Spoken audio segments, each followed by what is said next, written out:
ఆ రోజులే బాగున్నాయి. టెన్షన్లు, ఒత్తిళ్లు, డబ్బు సంపాదన ఇలా అతిగా ఆలోచనలు లేకుండా ఉన్నంతలో కుటుంబమంతా కలిసి ఆనందంగా గడిపిన ఆ రోజులే బాగున్నాయి.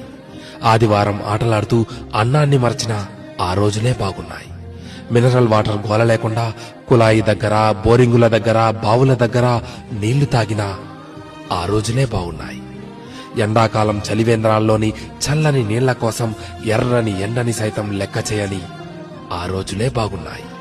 వందల కొద్దీ ఛానళ్లు లేకున్నా ఉన్న ఒక్క దూరదర్శన్లో శుక్రవారం చిత్రలహరి, ఆదివారం సినిమా కోసం వారమంతా ఎదురు చూసిన ఆ రోజులే బాగున్నాయి. సెలవుల్లో అమ్మమ్మ, నానమ్మల ఊళ్లకు వెళ్లి ఇంటికి రావాలనే ఆలోచనే లేని ఆ రోజులే బాగున్నాయి.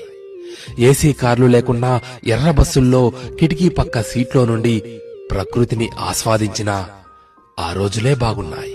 మొబైల్ డేటా గురించి ఆలోచించకుండా బర్త్డే డేట్ గురించి మాత్రమే ఆలోచిస్తూ చాక్లెట్లు పంచిన ఆ రోజులే బాగున్నాయి. మటన్ బిర్యానీ, చికెన్ బిర్యానీ లేకున్నా ఎండాకాలం వచ్చిందంటే మామిడికాయ పచ్చడితో అందరం కలిసి కడుపు నిండా అన్నం తిన్న ఆ రోజులే బాగున్నాయి. ఇప్పుడు జేబు నిండా కార్డులున్నా, పర్సు నిండా డబ్బులున్నా అమ్మ కొట్టుకు పంపితే మిగిలిన చిల్లరను కాజేసిన ఆ రోజులే బాగున్నాయి. ఇప్పుడు చేతిలోని సెల్ నిండా గేములున్నా, ఆట స్థలంలో బ్యాట్ మార్చుకుంటూ ఒకే బ్యాట్తో క్రికెట్ ఆడిన ఆ రోజులే బాగున్నాయి. ఇప్పుడు బీరువా నిండా జీన్స్ ప్యాంట్స్, టీషర్ట్లు ఉన్నా 2-3 నిక్కర్లతో, కురచ షర్ట్లతో బడికి వెళ్లిన ఆ రోజులే బాగున్నాయి. ఇప్పుడు బేకరీల్లో కూల్ కేకులు తింటున్నా, 25 పైసల ఆశా జాకెట్లు తిన్నా ఆ రోజులే బాగున్నాయి.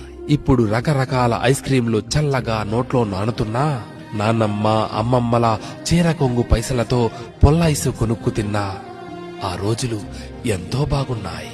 పొద్దుపోయేదాకా పొలంలో పనిచేసుకుని ఎలాంటి చీకు చింత లేకుండా ఇంటికి చేరుకుని చందమామను చూస్తూ నిద్రలోకి జారి కమ్మని కలలు కన్నా ఆ రోజులే బాగున్నాయి.